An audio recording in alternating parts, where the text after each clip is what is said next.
Entonces, vamos a comenzar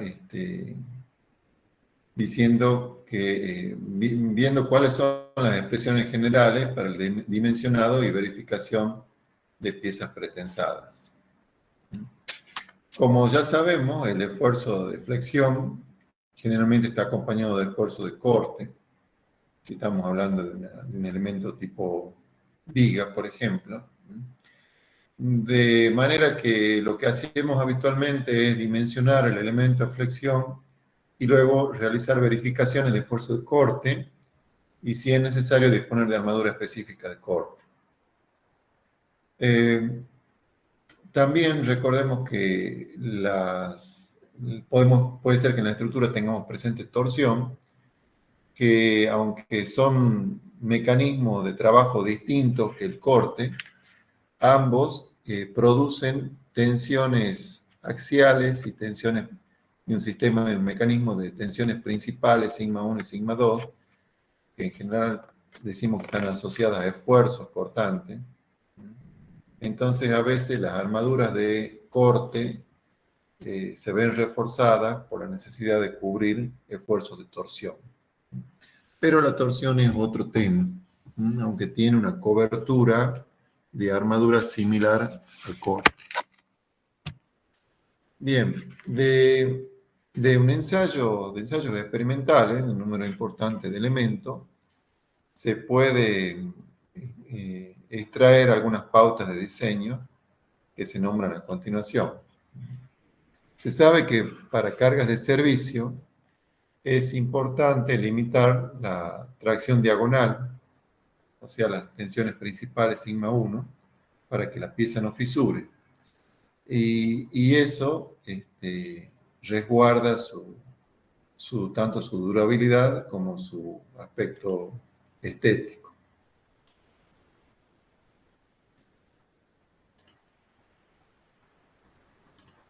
Bien.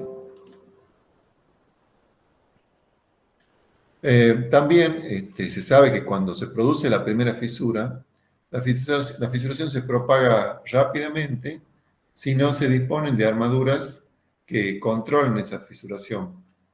Entonces, si no se disponen de esas armaduras, se produce una falla conocida como falla por tracción diagonal.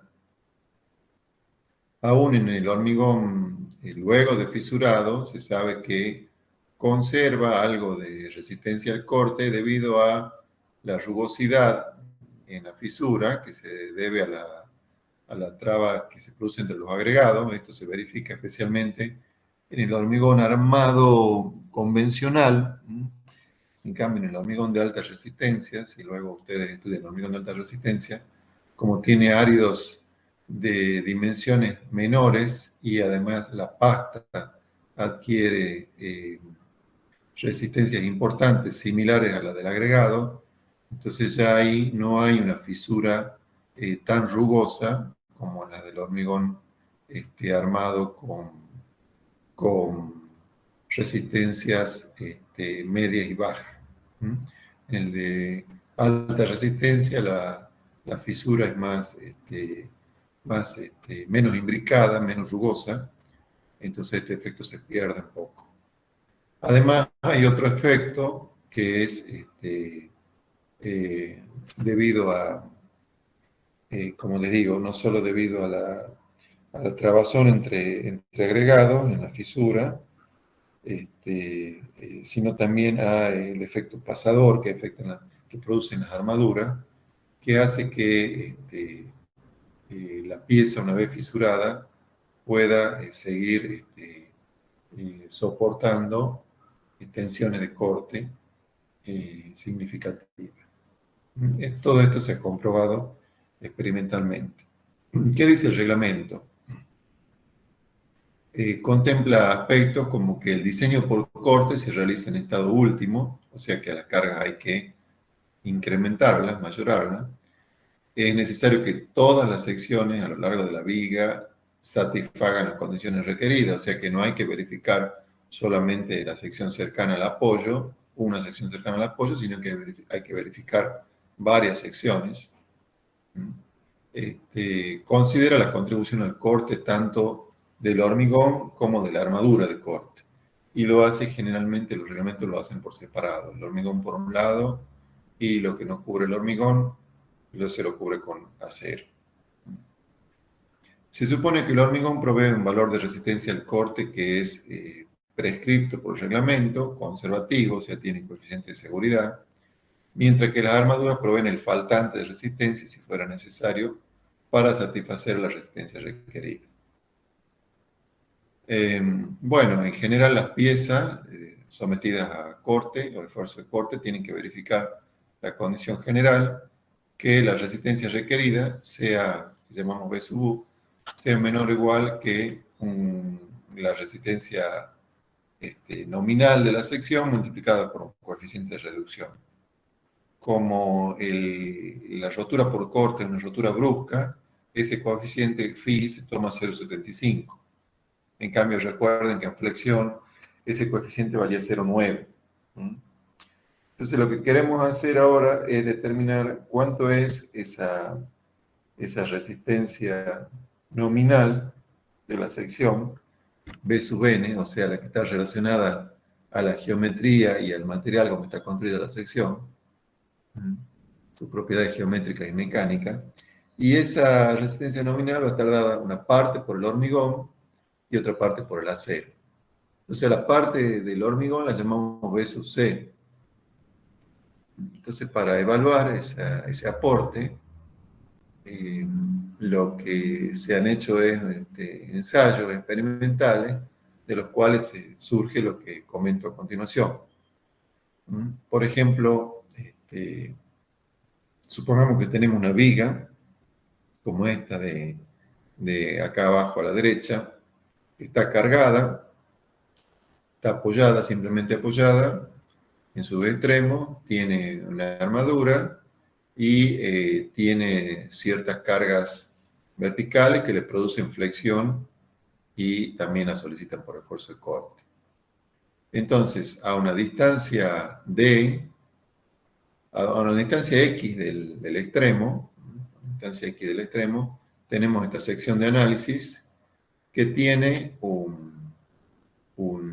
está caracterizada por un momento flector M, un esfuerzo de corte B, que lo podemos obtener por un análisis estático. Entonces podemos conocer M y B. Se sabe que una fisura de flexión a una distancia D en dirección al apoyo de esa coordenada X, una fisura de flexión que se origine, por ejemplo, acá, a esta distancia D, puede conducir a una fisura diagonal. O sea, así como se indica acá en esta figura inferior, la fisura puede comenzar como una fisura vertical, una fisura de flexión, y luego inclinarse, adquirir la inclinación típica de una falla por corte.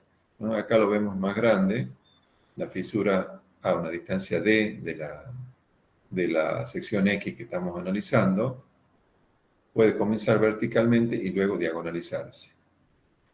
Hay ensayos que dicen que la falla, el colapso, se produce cuando al seguir incrementando las cargas aparece una segunda fisura de flexión a una distancia D sobre 2 aproximadamente de la posición X que estamos analizando. ¿No? Si estamos analizando una posición, se produce una fisura a una distancia D, siguen incrementándose las cargas, cuando aparezca una fisura en una posición intermedia, a una distancia D sobre 2, se sabe que ya se acerca la falla total o el colapso de la pieza.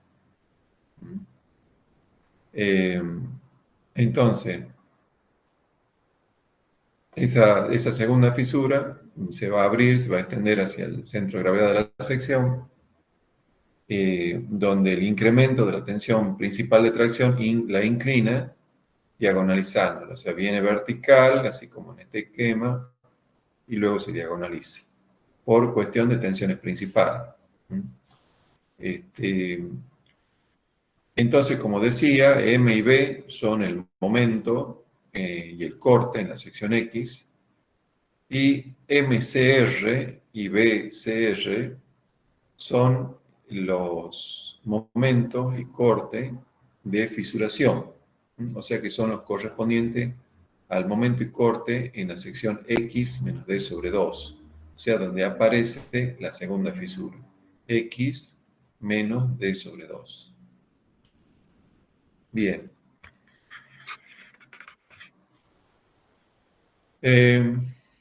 Planteamos entonces que el cambio de momento entre la sección X y la sección X sobre 2, el cambio va a ser M menos MCR, M menos MCR, va a ser igual a el área bajo el diagrama de corte entre estas dos secciones. El área bajo el diagrama de corte va a ser el corte medio de las dos secciones, B más BCR sobre 2, el corte medio, por esta distancia, D sobre 2.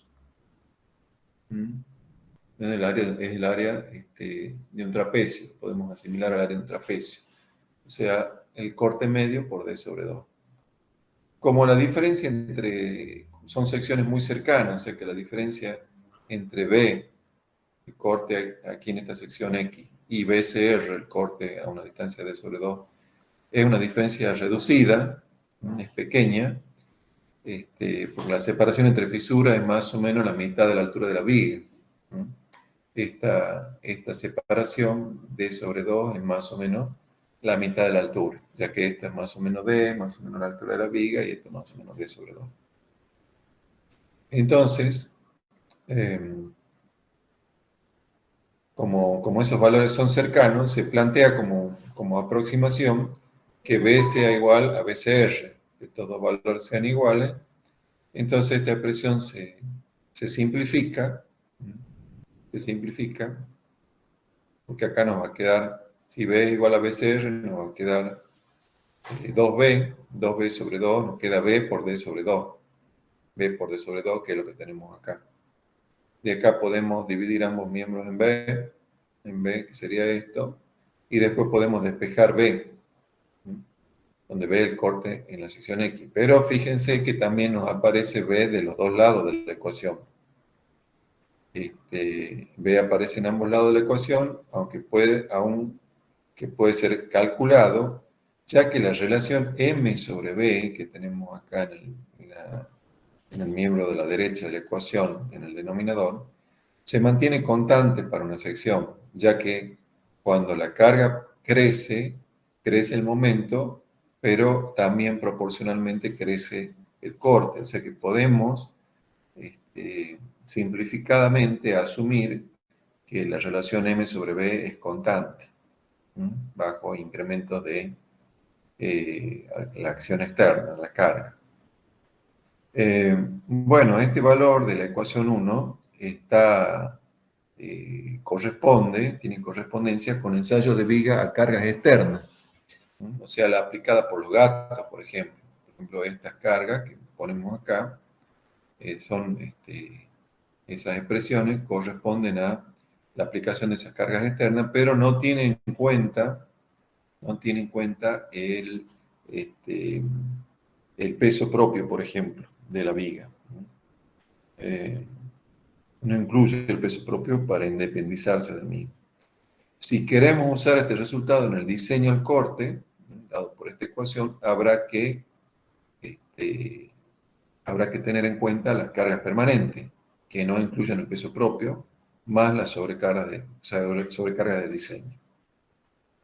O sea que en la realidad de un diseño, el corte calculado con esta ecuación, hay que sumarle el corte debido a cargas permanentes, que vamos a llamar B sub D. B sub D. Sin mayorar, en este caso, para la carga permanente, ya que no es necesario mayorar porque se considera que el peso del elemento, por ejemplo, el peso de una viga, no puede cambiar con el tiempo, o sea, se lo puede determinar precisamente y no puede cambiar con el tiempo. Entonces, en esta expresión 2, que es la expresión 1 a la que se le agregó B sub D, que es la carga permanente, fíjense que nos aparece por un lado M máximo y B sub I, que son acciones mayoradas. MI es un corte mayorado debido a cargas externas, y con la misma combinación de carga que se obtiene el momento máximo en la sección X. Pero el B sub D, a diferencia del B sub I, es de cargas permanentes y no están mayoradas.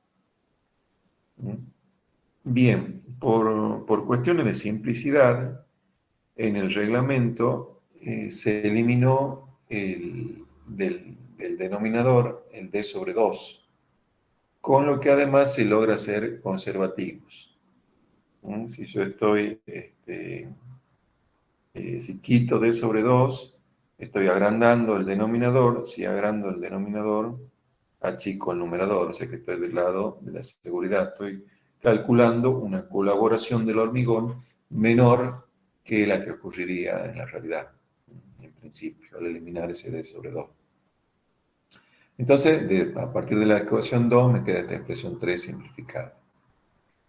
Bien, en esta situación, es decir, cuando se desarrolla la segunda fisura, o sea, se desarrolló esta primera fisura y luego se desarrolla esta segunda fisura, los resultados experimentales muestran que para que se produzca el colapso, o sea, que para que la fisura diagonal atraviese la viga en toda su altura, viene la primera fisura, después la segunda fisura, y para que ésta se diagonalice y llegue hasta arriba y la pieza colapse,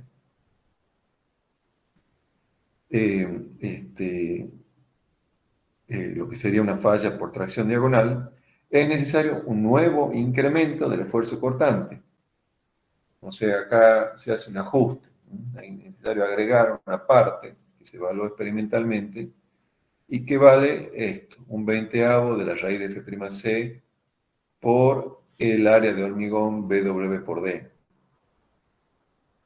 Entonces, la fuerza total de corte B sub CI, que consideramos que es la colaboración del hormigón, que produce la falla por flexión más corte, se estima como suma de este término correctivo más lo que ya teníamos antes en la ecuación 2 o 3, mejor dicho. Ecuación 3 más esta corrección nos da la ecuación 4, que es la de el aporte a la resistencia al corte que nos estaría dando el hormigón. Bueno, entonces esto, como decimos, es un mecanismo de falla en la que contribuyen tanto la flexión como el corte. ¿Mm? Bien, otra zona, entonces por eso llamamos es una falla por flexión más corte. Pero hay otra zona a investigar, a indagar, que es aquella en que no se producen fisuras por flexión y lo que se fisura es el alma de la viga. Si ustedes analizan una viga de esta así en detalle, van a ver que por acá hay una serie de fisuras que empiezan en la superficie inferior de la viga y luego las que están acá en la zona de momento constante van a ser verticales y las que están acá en la zona de momento variable se van a diagonalizar. Pero después hay otras fisuras que van a aparecer en la zona cercana al apoyo que no empiezan en la superficie inferior, sino que directamente son fisuras diagonales que se desarrollan en la zona central de la viga. Entonces esas son las que vamos a analizar ahora, que es la otra zona a indagar que se comenta acá. Para analizar esas fisuras hay que tener en cuenta las tensiones principales, que están inclinadas y que pueden calcularse a partir de valores de tensión axial sigma S, sigma X y tensión de corte tau. Eso es lo que ustedes han estudiado en estabilidad 1 y probablemente en alguna asignatura anterior. Probablemente han trabajado también en forma gráfica, no estoy seguro si siguen trabajando en forma gráfica con el círculo de Moore o con las ecuaciones, pero bueno, la cuestión es que la relación entre tensiones según ejes principales, las tensiones principales, sigma 1, la tensión máxima de tracción, y sigma 2, la máxima de compresión, con un estado tensional sigma X tau xy, sigma X tensión axial y tau xy tensión cortante, es a través de estas ecuaciones, sigma X sobre 2 más menos una raíz donde aparece sigma y tau. Esto es la ecuación de un círculo. Bien, entonces, entonces las tensiones principales, sigma 1 y sigma 2, se pueden calcular a partir de las tensiones sigma X y tau. En este caso, estamos analizando la zona del apoyo. La fisura se va a producir cuando sigma 1, la tensión principal de tracción, alcance el valor de la resistencia de tracción del hormigón, que llamamos F sub CT.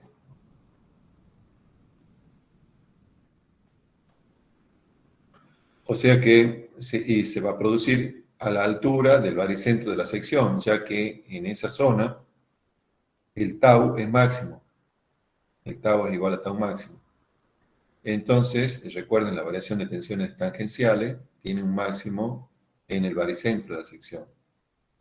Entonces, considerando positiva la tracción, esta ecuación se puede reescribir. En vez de sigma 1 pongo F sub CT, la resistencia de tracción del hormigón, y en vez de sigma X pongo sigma G, y en vez de tau XI, tau sub CW. Entonces, con sigma G o F PC, se pone también a veces, es la tensión axial de compresión en el baricentro, debida únicamente al pretensado, ya que en el baricentro la carga exterior no va a producir tensiones axiales. Yo tengo una carga exterior que me produce flexión, me va a producir tracciones en la zona inferior, compresión en la zona superior, pero justo en el baricentro no me va a dar tensiones. Entonces, todas las tensiones en el baricentro van a ser debidas a fuerzas axiales, que en este caso está dada por el pretensado. No tengo otras fuerzas axiales externas. Y el tau sub CW es la tensión de corte crítica que fisura el alma de la viga. Entonces, reemplazando eh, despejando en esta ecuación el tau sub CW, en vez de sigma G pongo FPC, este FPC pasa para el miembro de la izquierda, o sea, sumo ambos miembros por FPC sobre 2, me queda esta ecuación, y de esta ecuación despejo tau sub CW al cuadrado. Como digo, es la tensión de corte crítica que fisura el alma.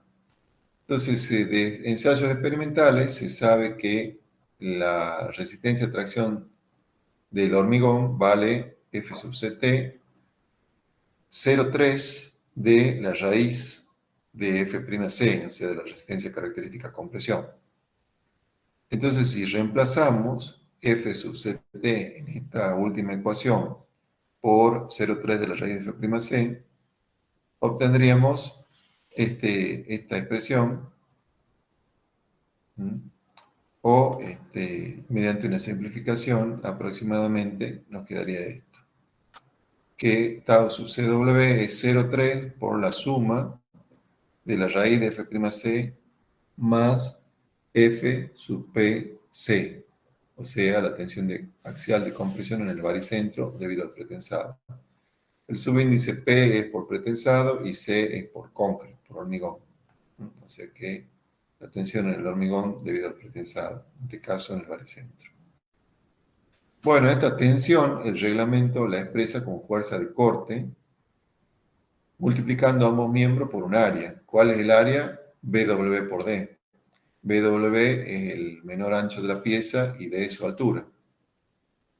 O sea, que esta ecuación, multiplicando ambos miembros por BW por D, me queda esta ecuación 8, que sería la resistencia al corte.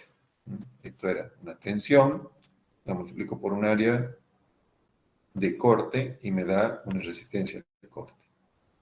Esta ecuación 8 es entonces la resistencia al corte, y hay que tener en cuenta que si la fuerza de pesado tiene una componente vertical, o sea que si la fuerza de pesado es horizontal, de tal manera que la puedo descomponer, perdón, si la fuerza de pesado es inclinada, de forma que la puedo descomponer en una horizontal y una vertical, entonces hay que, este es un efecto favorable, ¿no? Si yo tengo una fuerza aplicada por el pretensado, de esta manera, esta componente vertical es favorable, o sea que incrementa la capacidad de la pieza de resistir esfuerzos de corte.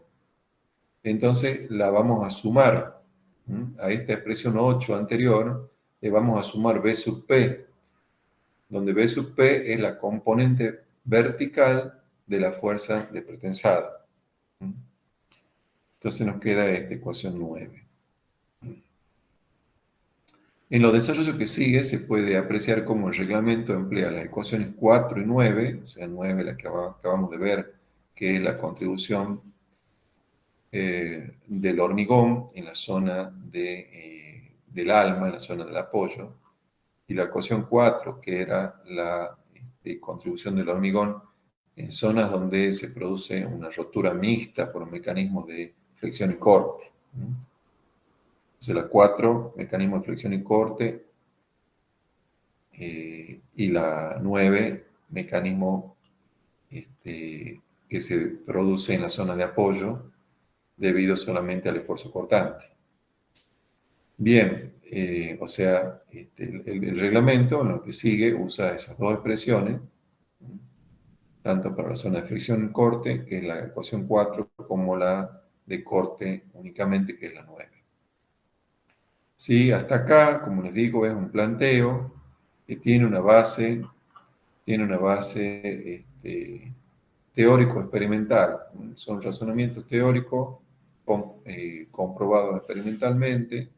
Aparecen algún planteo matemático y aparecen correcciones que se van haciendo para correcciones y simplificaciones que se hacen para poder ajustar lo que se conoce experimentalmente. Entonces, en base a eso se obtienen esas dos ecuaciones, la 9 y la 4, y ahora veamos cómo se aplica. Entonces, ¿alguna pregunta hasta aquí?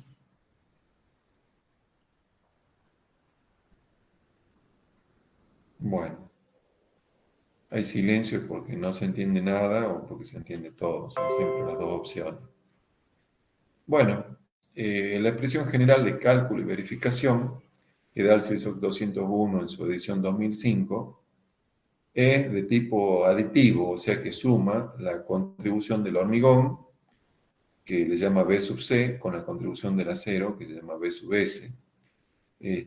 A eso lo multiplica por un coeficiente de reducción, que en este caso hemos dicho que es 0,75, y ese es un valor tope de lo que es la capacidad de la pieza. Y eso tiene que ser mayor, esa capacidad de la pieza, o resistencia nominal, tiene que ser mayor que el corte dado por las solicitaciones, que es el B sub U, el esfuerzo de corte solicitante mayorado. ¿Sí? Ese esfuerzo de corte se tiene que determinar a una distancia no menor que h sobre 2 del filo del apoyo. Siempre que se cumplan ciertas condiciones que vemos ahora. O sea, ese B sub U, el corte dado por las solicitaciones, lo podemos determinar a una distancia h sobre 2 del filo del apoyo. Por ejemplo, en este caso, tengo un apoyo bien marcado, entonces no saco el corte máximo, sino que saco el corte a una distancia h sobre 2. También puedo hacer lo mismo en este caso, en una viga sobre otra viga, puedo también tomar el corte a una distancia h sobre 2, o en este caso, que tengo una columna en la que apoyan dos vigas, una de cada lado, también puedo tomar el corte a la distancia h sobre 2. En cambio, cuando tengo esto que se llama un apoyo indirecto, o una carga colgada, que también se llama, ya me tengo que ir al valor máximo del corte. O sea, con ese reglamento ya no puedo tomar a una distancia h sobre 2 como en los casos anteriores, sino que tengo que tomar al ras, al filo del apoyo. Lo mismo cuando tengo cargas puntuales muy cercanas al apoyo. Tengo cargas puntuales, tengo que tomar el corte B sub U al ras del apoyo. Y también en caso de sismos. En caso de sismo, también tengo que tomar al ras del apoyo. Bueno, entonces, eh, esas son gráficamente las situaciones en las que se puede tomar eh, el corte a una distancia h sobre 2 o no. Textualmente, en cuanto a expresarlo esto gráfico con texto, sería que el apoyo se puede tomar a una distancia h sobre 2 siempre que se cumpla la condición que el apoyo sea directo, o sea que la reacción de apoyo introduzca compresiones en la cara, generalmente inferior del elemento. Que la carga se aplique superiormente, o sea, no colgada, no carga colgada. Y que no existan fuerzas concentradas significativas a una distancia del filo del apoyo menor que h sobre 2. Bueno, eso mismo que dice este texto es lo que está expresado acá mediante estos gráficos. Caso en que se puede tomar el corte a una distancia h sobre 2 y caso en que no se puede tomar y hay que tomar el corte máximo al filo o al ras del apoyo. Bien. Bien. Entonces, vamos a ver qué dice el reglamento sobre la determinación de la resistencia al corte proporcionada por el hormigón, B sub C. El CIRSOC, en los artículos 11.4.2 y 11.4.3 que ustedes pueden consultar, da dos tipos de expresiones para evaluar B sub C. Una más fácil y una más complicada. Una simplificada y una general. Lo mismo que en elementos no pretensados, lo mismo que en hormigón armado, se limita la raíz cuadrada de F' sub C, que recuerden que siempre la resistencia a tracción, la resistencia tanto atracción por flexión como atracción por rotura indirecta, siempre se hacen a partir de la resistencia característica compresión. Y es común que los reglamentos toman la raíz cuadrada de la resistencia característica compresión. Bueno, esa resistencia, esa raíz de F' sub C, la toma menor que 3,8 megapascales, que sería la resistencia a tracción prácticamente. Entonces, en forma general, el reglamento dice que si tenemos una viga que puede tener, por ejemplo, un apoyo intermedio y un apoyo extremo, y está cargada, por ejemplo, con una carga uniformemente distribuida, se va a producir un cuadro de fisuración como el que se muestra en la figura, donde vamos a tener, por ejemplo, una zona en el centro de la pieza, entre los dos apoyos, donde aparecen unas fisuras verticales y aparecen otras fisuras que comienzan verticales y luego se diagonalizan. Entonces esta se le llama una zona de flexión o flexión más corte, y o flexión más corte. Luego hay esta zona cuando nos vamos acercando hacia el apoyo, aparecen, como comentaba anteriormente, otras fisuras que no comienzan en la fibra inferior de la pieza, sino que directamente se desarrollan en el alma. Y esto es lo que se llama corte en el alma, ¿sí? Y luego cuando estamos, por ejemplo, sobre un apoyo continuo, aparecen de nuevo algunas fisuras verticales, que puede que algunas después se diagonalicen o no. Y estas son de nuevo una zona de flexión y flexión más corte. O sea que tenemos zona de flexión y flexión más corte tanto en el centro del vano como en la zona superior de un apoyo continuo. ¿Sí? Creo que esto es ya conocido por ustedes, es intuitivo, es fácil de pensar. Entonces, el reglamento dice que la capacidad resistente al corte va a ser la menor de dos expresiones que evaluemos, B sub CI y B sub CW. B sub CI es la que está dada por esa ecuación 4, la resistencia a fisuración diagonal por combinación de flexión más corte. Esa ecuación 4 nos daba, la analiza acá el reglamento, la utiliza, y la limita. Dice que este valor tiene que ser mayor o igual, la limita, o sea, le da un límite inferior. Tiene que ser mayor o igual que la raíz de F'C por W por D. Siempre aparece W por D, que es el área de corte, ¿no? El área de hormigón al corte. Esta sería la ecuación 11. Recordemos que en esta ecuación MCR es el momento que causa la fisuración por flexión. Y tenemos una forma de calcularlo, que esta expresión 12, esta expresión se puede deducir, y es, fíjense, esto sería, si paso el I sobre I sub B para el denominador, acá me quedaría M sobre W, y acá me queda una tensión. Ahora despejo el MCR, me queda que el momento MCR, el momento que causa la fisuración, es el momento de inercia de la sección sobre el I sub B, que es la distancia a la fibra fisurada, por una raíz, por un paréntesis donde aparece la raíz de F' sub C, o sea, la raíz de la resistencia característica sobre 2, más FP, que era la tensión debida al pretensado, y F sub D, que es la tensión debida a la carga permanente, sin mayorar en la fibra extrema traccionada por cargas externas. Tensión debida a cargas permanentes, sin mayorar. Ya lo hemos comentado antes al analizar la ecuación 4. Bien, FP, como decía, es la fuerza debida al pretensado. Entonces, esta sería una zona de flexión y flexión más corte. Habría que analizar la resistencia con esa expresión, B sub CI, y luego hay que ir a zonas de corte escasa o nula flexión, en caso de nula flexión. Entonces, usar la ecuación 9, que hemos visto antes, nada más que ahora se le llama como 13, y se calcula esta resistencia al corte que llamamos BCW.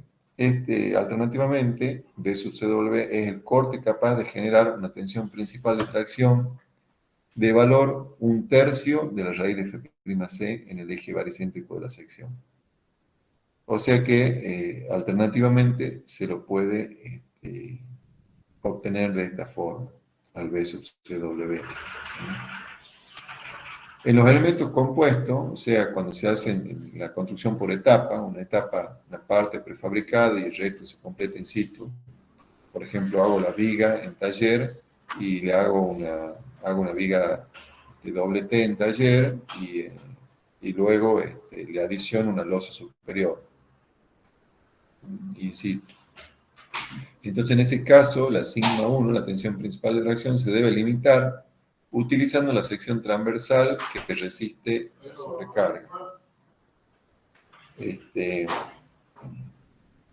Hay que tener en cuenta, entonces, para B sub I y para B sub CW, tanto para B sub CI, que era la ecuación 11, ¿no? Que recuerdan que venía de la 4, como para B sub CW, la ecuación 13, que venía de la 9, es lo mismo que la 9,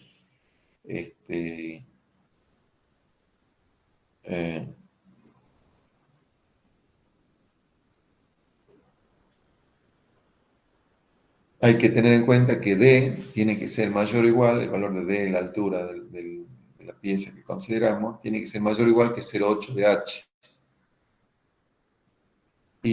O D sub P. Tiene que ser mayor o igual que D sub P. Bien.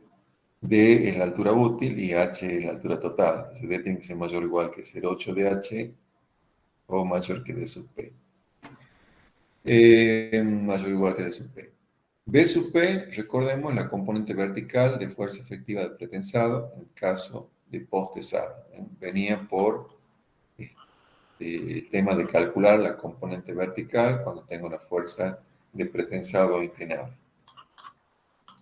Bien, entonces tendría que evaluar, según el reglamento, el corte en la zona de flexión y corte y en la zona de corte puro, que son las expresiones generales que hemos comentado en la primera parte de la clase. Pero también nos da una forma simplificada, el reglamento, que es esta expresión 15, que dice que la tensión F sub PE, tensado efectivo, por A sub P, o sea, esto me da una fuerza de pretensado, si sea mayor o igual que 0,4, el 40% de la capacidad total de la armadura de pretensado, o sea, la capacidad de influencia, que sería el área de pretensado, por la tensión de influencia del pretensado, más la capacidad o la fuerza máxima, la fuerza de influencia que se puede desarrollar por el acero no teso, que es el producto de su área por su tensión de influencia. El 40% de eso, calcular el 40% de eso, y la fuerza de pretensado tiene que ser mayor que ese 40%. Si se cumple esa condición, se puede utilizar la expresión simplificada. O sea, ¿qué dice esta ecuación 15? Que la fuerza efectiva de pretensado tiene que ser mayor o igual que el 40% de la resistencia a tracción de la armadura de flexión, ambas armaduras de flexión, lo cual es bastante común en el hormigón pretensado. O sea que esta condición generalmente sí se va a cumplir. Si se cumple esa condición, se puede aplicar esta expresión simplificada para B sub C.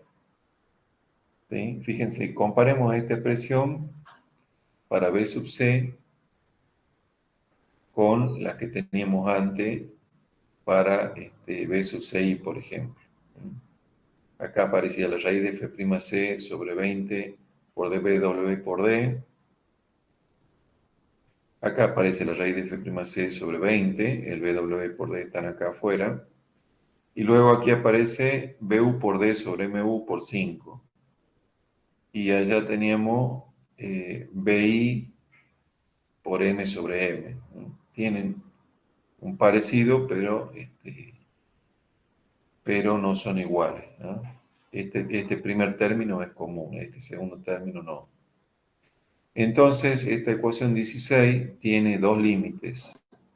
Tiene que ser mayor o igual que un sexto de la raíz de F'C, siempre esta raíz de F'C está relacionada a la resistencia de tracción, por el área, BW por D, el área de hormigón, y tiene que ser menor o igual que 0,4 de lo mismo, raíz de F'C por BW por D.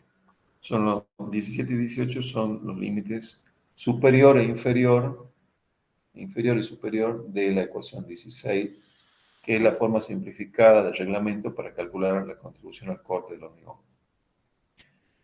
O el valor dado por los artículos 11.4.4 y 11.4.5 del reglamento, que dice que en la expresión anterior se debe considerar B sub U por D sub P sobre MU, o sea, esta parte que está dentro del paréntesis, menor o igual que 1.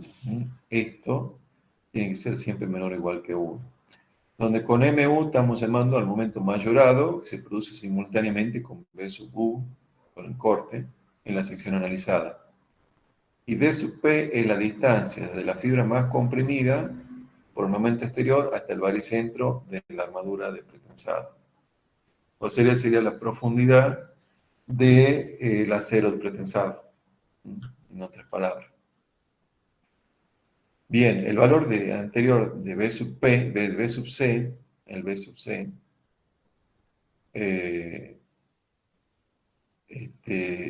presenta asimismo un valor tope cuando en un elemento pretensado la sección ubicada a una distancia h sobre 2 de la cara del apoyo se encuentra más cerca del extremo del elemento que la longitud de transferencia del acero pretensado. Se trata de elementos pretensados por adherencia. O sea, este valor de B sub C que hemos obtenido con la ecuación 16, nos dice acá que representa un valor tope cuando en un elemento pretensado la sección ubicada a una distancia h sobre 2 de la cara del apoyo, o sea, supongamos que tenemos el elemento pretensado y la sección ubicada a la distancia h sobre 2 de la cara del apoyo,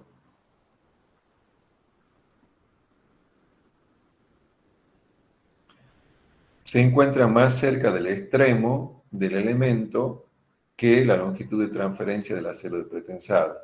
O sea que cuando la longitud de transferencia del acero pretensado, que ya después vamos a ver cómo se evalúa, es mayor que esta distancia h sobre 2, ¿sí?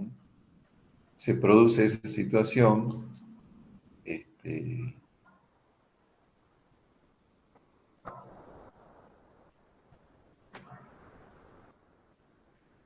se encuentra más cerca entonces del extremo del elemento que la longitud de transferencia del acero de pretensado, o sea, se trata de elementos pretensados por adherencia. Entonces, este valor de B sub C calculado es un valor tope. ¿Sí? Es un valor tope para la resistencia al corte en esos casos. Bueno, una acotación simplemente. En estos casos se debe considerar una reducción de la fuerza de pretensado para la determinación del valor B sub CW, que se utiliza como tope de B sub C y cuyo cálculo se verá a continuación. Bueno, ¿qué es lo que pasa? Cuando el pretensado es por adherencia, se define una longitud de transferencia. Piensen que tenemos un pretensado por adherencia. Hay una longitud en que el pretensado no es totalmente, no se ha desarrollado totalmente su adherencia, ¿sí? Sino que la adherencia se va a desarrollar a una cierta longitud que llamamos L sub T, longitud de transferencia. Y vale 50 cuando tenemos cordones o 100 diámetros, 50 diámetros o 100 diámetros cuando tenemos alambre.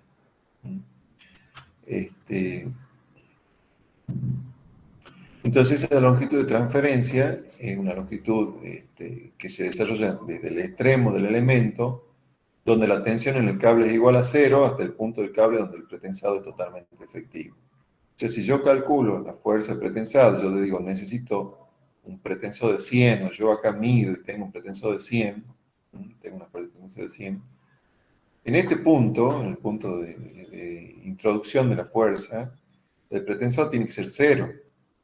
¿Por qué tiene que ser cero? Porque por cuestión de equilibrio, yo acá no tengo ninguna fuerza aplicada. Yo ya lo he sacado al gato, no tengo acá una cuña, tengo simplemente una trenza, un cordón, un alambre, que está colocado en el acero, en el hormigón, está inmerso en el hormigón. Yo no tengo acá una fuerza exterior. Acá se van desarrollando un mecanismo de adherencia hasta que se logra la adherencia máxima a una distancia que llamamos LT. Por eso decimos que la fuerza de pretensado varía, y se puede suponer que una variación lineal, desde cero en este extremo, cero por una situación de equilibrio, porque no hay fuerza aplicada acá, hasta un valor máximo, y se desarrolla en esta longitud de transferencia.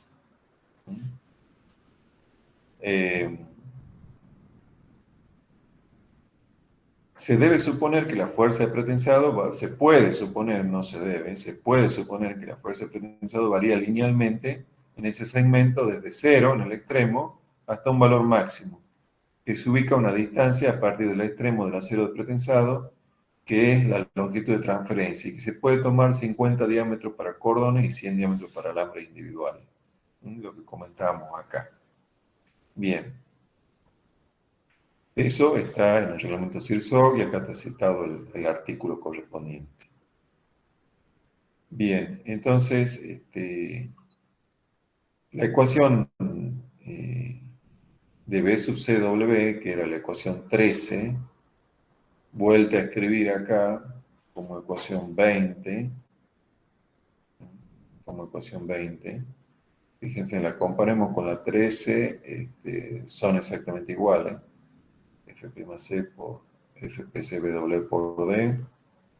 son exactamente iguales. Hay una cuestión en este apunte que se ha ido cambiando la numeración, pero esta 20 es lo mismo que la 13 y provienen de la ecuación 4.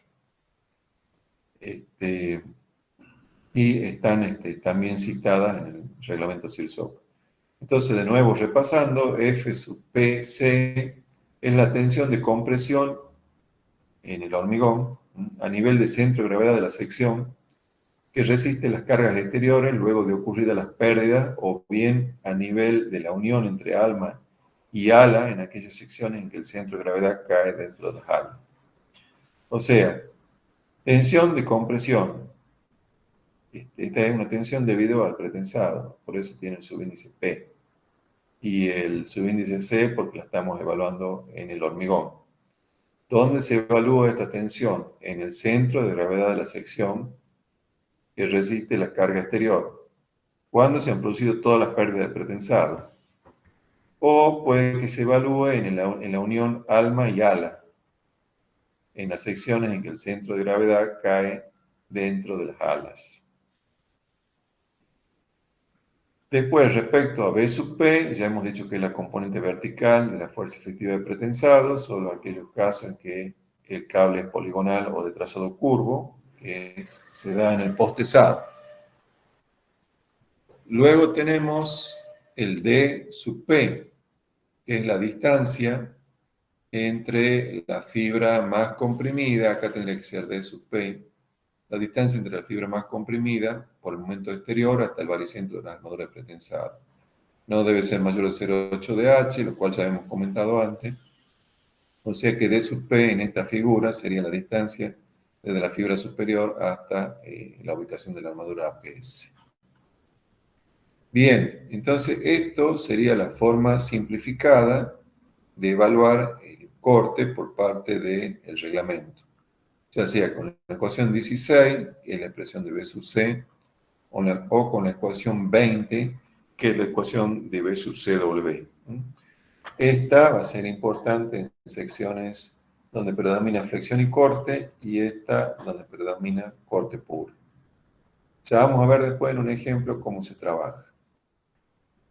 Ahora que ya hemos terminado con la parte de contribución del hormigón, hay que ver qué pasa con las armaduras. Resistencia al corte proporcionada por las armaduras. Bueno, la evaluación de la contribución al corte de la armadura se hace directamente a partir del equilibrio de una fisura supuesta a 45 grados. Aun cuando debido a situaciones particulares ya descritas se debe dimensionar con un valor de corte en el filo del apoyo, el equilibrio de la fisura a 45 grados puede ser planteado de igual manera, ya que la rotura en cualquier caso se producirá a partir de una fisura inclinada. El criterio de colaboración es simple. Las armaduras que contribuyen al equilibrio son todas aquellas que cosen a la fisura en estudio. O sea, si yo tengo una fisura, la armadura va a ser, la tengo que colocar perpendicular a esa fisura, para que cierre la fisura, para que impida su crecimiento descontrolado, tengo que considerar la contribución de esas armaduras. En las barras dobladas solamente se consideran efectivas las 3/4 partes centrales del tramo inclinado. O sea, si yo tengo una barra doblada como esta, se considera efectivo en la zona central, las 3/4 partes centrales del plano inclinado, que se verá más adelante la explicación. Entonces, el reglamento dice que, igual que muchos otros reglamentos, la contribución de la armadura se puede obtener como una suma de lo que contribuyen los estribos verticales más lo que contribuyen las barras inclinadas, la armadura inclinada. Hay una tendencia a no armar con barras inclinadas por una cuestión de costos de mano de obra. Hay una tendencia a armar todo con estribos. También, si ustedes analizan un pórtico en zona sísmica, van a ver que luego en la materia del sismo, que necesitan cuando llegan al apoyo, armaduras tanto en zona inferior como en zona superior. Porque en el momento negativo, en el momento que se produce en el nudo, en un nudo viga-columna, puede invertirse. O sea que puedo tener en el nudo viga-columna, puedo tener un momento positivo o momento negativo. por lo cual a veces es conveniente llegar con todas las armaduras hasta la sección de apoyo. No levantar armaduras, llegar con todas las armaduras del tramo a la sección de apoyo y colocar refuerzos de armadura en la zona superior de momentos negativos. ¿Sí? Entonces se tiende a no colocar barra doblada, sin embargo los reglamentos dan la forma de obtener la contribución de la armadura inclinada. Bueno, entonces la contribución de la armadura de corte se obtiene como diferencia, digamos, el requerimiento que yo tenía, le quito lo que cubría el hormigón y me queda este B sub S, que es lo que tengo que cubrir con armadura.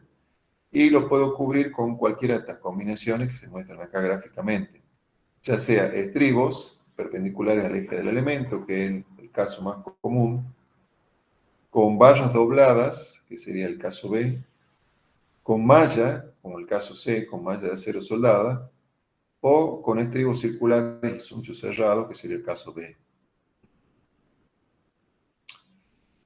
Siempre se tiene que verificar que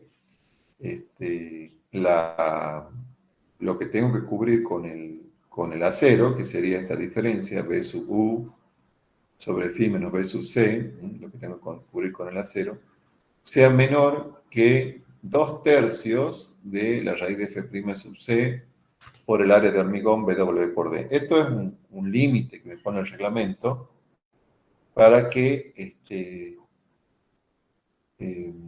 no absorba un porcentaje muy elevado solamente con acero, sino que me vea obligado a absorber una parte con hormigón. Entonces me pone un límite superior para la parte que voy a absorber con el acero. Caso contrario, la sección es insuficiente, me dice, o sea, tendría que redimensionar, tendría que aumentar hormigón. Esta condición sirve para evitar fisuración en el alma y limitar las tensiones indirectamente. Yo estoy limitando la fuerza en el acero, entonces indirectamente estoy limitando las tensiones en la biela de compresión. Hay reglamentos que verifican directamente la tensión en la biela de compresión, que estaría por acá. Si ustedes tienen una viga,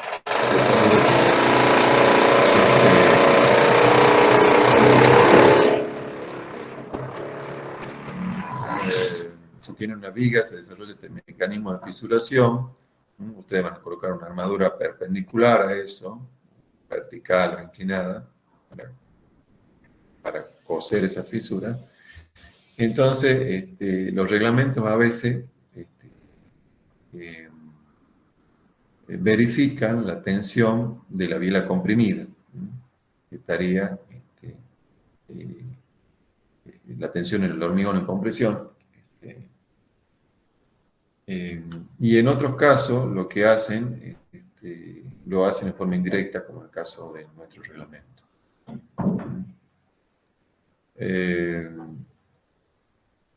Bien, entonces esto es similar al reticulado de Moore que se utiliza tradicionalmente en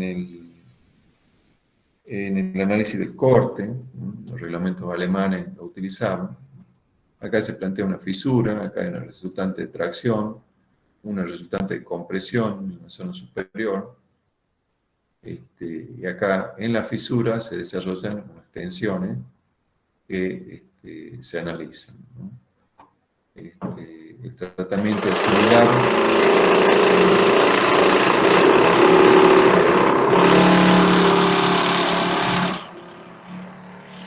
El tratamiento es similar al caso del hormigón armado, o sea que hay una contribución al corte B INT, que llamamos acá, que está dada como una suma de B sub CZ, vamos a ver que es cada parte, más B sub D, más B sub I, Y. Componente vertical acá.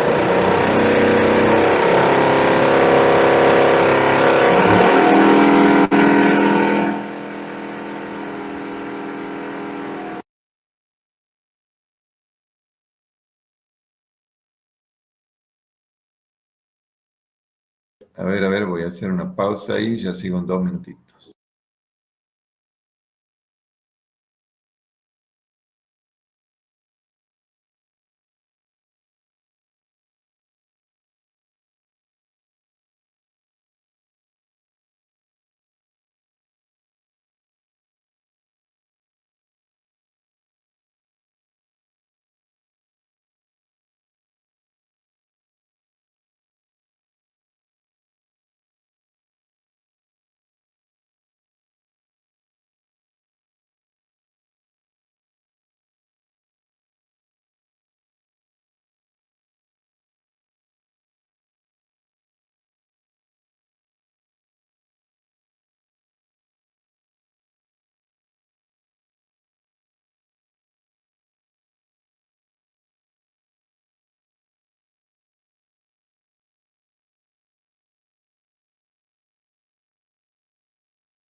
Bueno, continuando.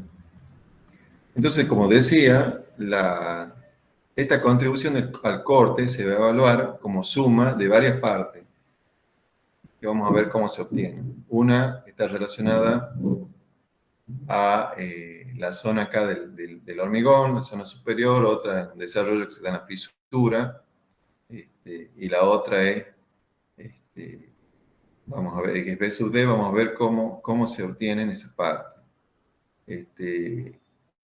Incluso la utilización del modelo de MERS, que es adoptado por el CIRSOC 201,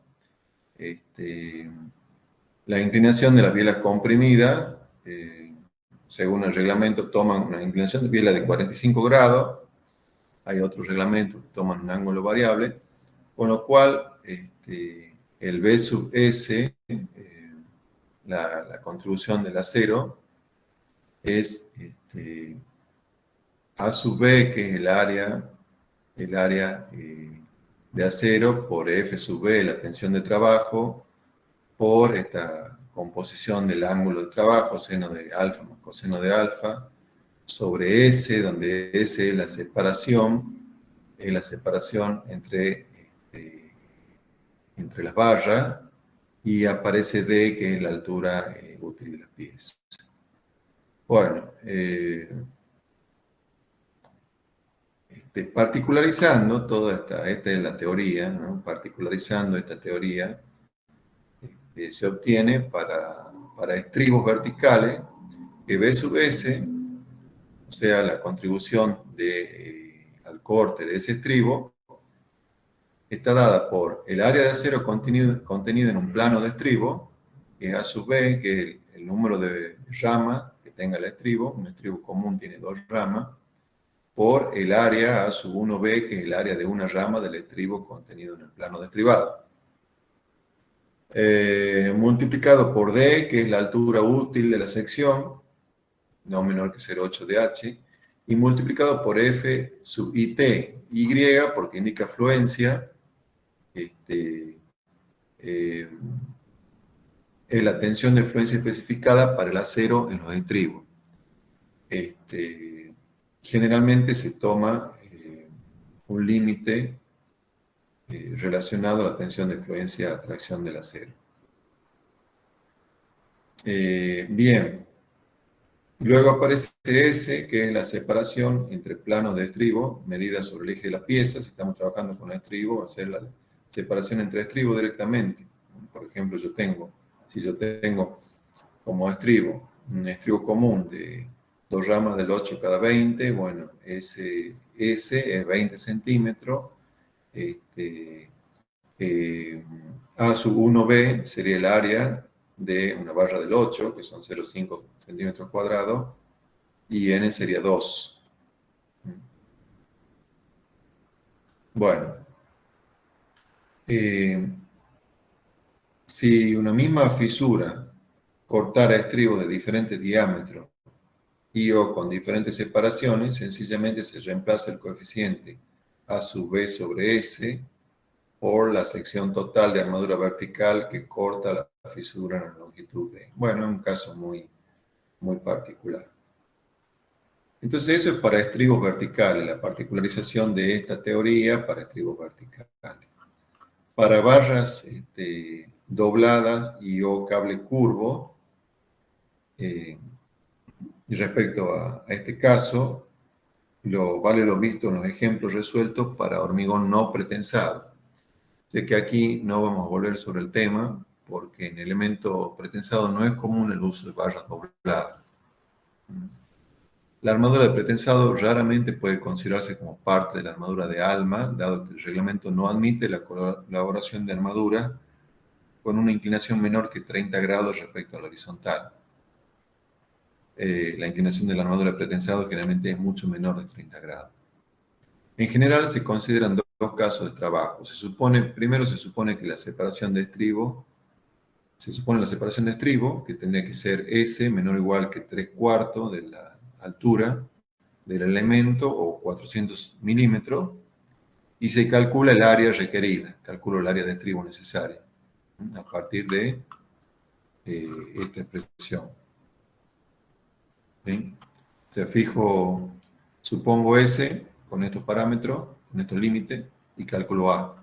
O si no, adopto un diámetro con adopto un diámetro y un número de rama. Por ejemplo, digo, bueno, quiero armar con phi del 8 con 2 ramas del 8. Entonces ya conozco a B1 y conozco a sub B, y se calcula la separación de los estribos. O sea, digo, voy a armar con estribo del 8 y calculo qué separación van a tener esos estribos.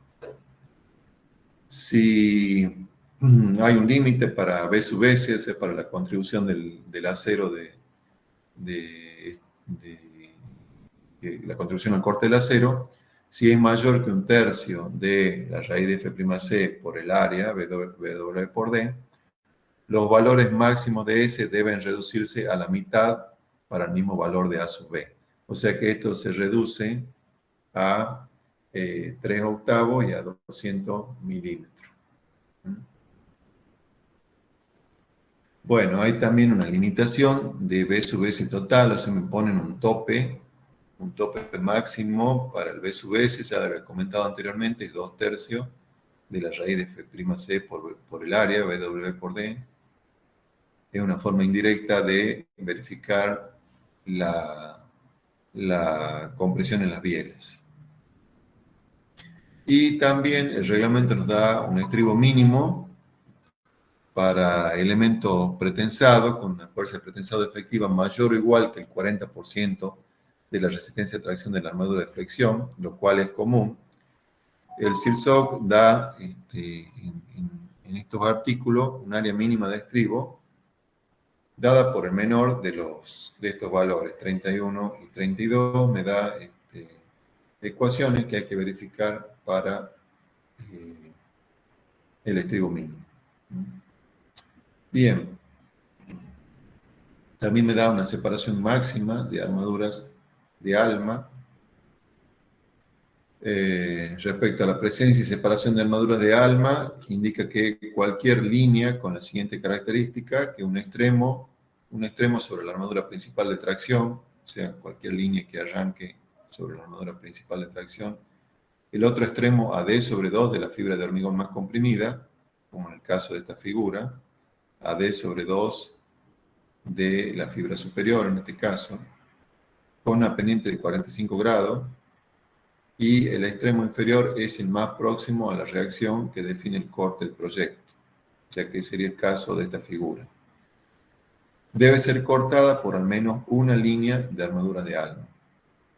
Eso está condicionando la separación máxima de armaduras de ALMA. Y de ahí, la separación máxima para estribo normal está relacionado con esto, normales al eje del elemento, que me da el reglamento esta condición. Si estoy trabajando, cubriendo una parte baja del corte con armadura, me da estas separaciones que ya habíamos comentado, y si estoy cubriendo una parte importante del corte con armadura, entonces me limita a la mitad los valores anteriores. Bien, también hay un caso de elementos sin armadura de ALMA, que dice el reglamento: en tales condiciones se puede prescindir de la armadura de ALMA, que es, en nuestro medio no es común aceptar vigas sin armadura de ALMA, aunque sí losa y zapata, por ejemplo. El CIRSOC dice que si se cumplen algunos requisitos, es admisible no colocar armadura de ALMA. Y esos requisitos son que el B sub U, el corte solicitante, sea menor que phi por B sub C sobre 2. En vigas cuya altura verifique que la altura H es menor que el máximo entre 25 centímetros, o estas relaciones con la altura y con el ancho.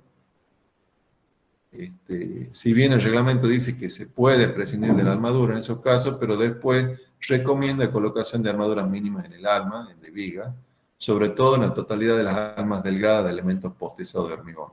O sea que en el único caso que me puedo salvar de poner armadura de corte es con losa o con zapatas de fundación. Si se cumple esta condición, 35, no voy a colocar armaduras de corte. Bueno, este es un caso de una viga experimental, sin armadura de corte, un poco para que vean cómo es la forma de rotura, cómo se produce una grieta. Acá ya es una grieta, primero empezó como una fisura, se inclinó, en algunas partes tiene una inclinación casi a 45 grados, en otras no, y se produce una sola grieta grande, que produce el colapso de la pieza. En cambio, si colocamos una armadura adecuada, en vez de producirse una sola grieta grande, se van a producir muchas fisuras delgadas, de menores dimensiones, y vamos a lograr un mejor comportamiento a corte, no la falla brusca esta que va a producir esta pieza. Entonces, para aclarar el tema, que es bastante engorroso, la verdad, el tratamiento, el corte del reglamento, es bastante complejo. Hay un ejemplo que les dejo para que ustedes lo sigan.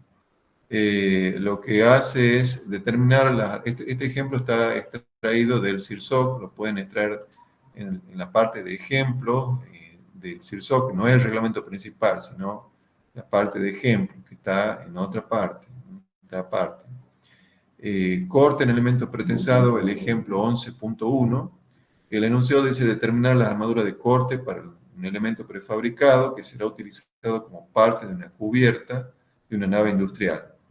El elemento será pretensado en banco y los elementos tensores son rectos. Acá está la figura, una viga tipo pi de una cubierta. Se dan las dimensiones, 3 metros, 0,60, 0,15, 0,10. Una losa de 5 centímetros. Entonces nos dan los materiales, un hormigón H35. A partir de ahí se puede obtener el módulo elástico y se puede calcular la resistencia característica a compresión en el momento de tesado, que va a ser menor que los 35 megapascales. Y también en ese momento de tesado podemos obtener el módulo elástico, y podemos calcular la raíz cuadrada de f' sub 6. Bien. Perdón, el módulo elástico calcularlo como 4700 por la raíz cuadrada de f' sub 6 nos daría un módulo elástico en el momento de tesado de 23.000 megapascales, mientras que el módulo elástico para tiempos superiores a los 28 días se podría usar como 27.000 megapascales, 27.800.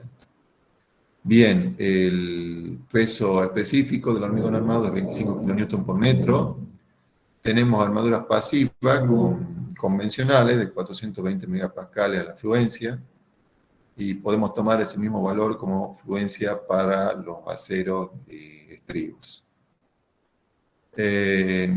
Y tenemos las características de las armaduras de pretensado, cordones C 1900, grado 270, tenemos el diámetro nominal, el tipo de cordón de baja relajación, su tensión última, su tensión convencional de fluencia y su módulo de elasticidad.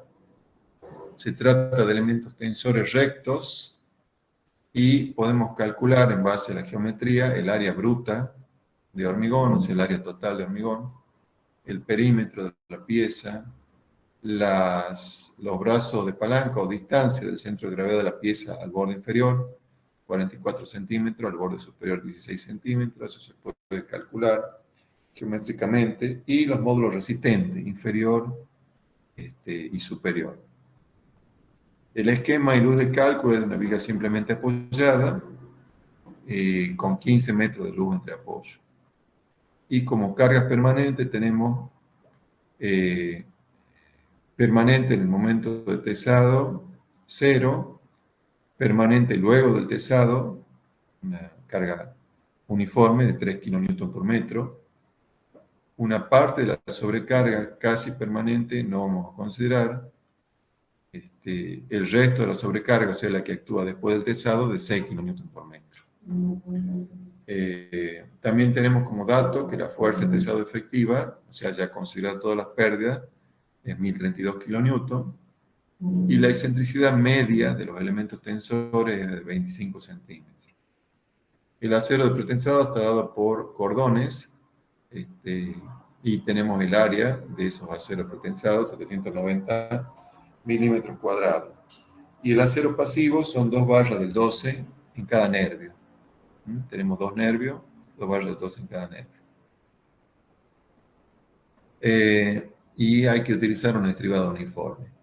Entonces, lo que hace este ejemplo es trabajar con las dos zonas, la zona de esfuerzo por corte y momentos flectores concomitantes, y evaluar la resistencia aportada por el hormigón, B sub C, y B sub CW. Y eso lo hace siguiendo las ecuaciones que hemos visto en este capítulo. O sea, recuerden, a partir de las ecuaciones 4 y 9, estaban las otras ecuaciones 13 y 20, si no me equivoco. Entonces, lo que hace este ejemplo es usar esta ecuación 13 y la ecuación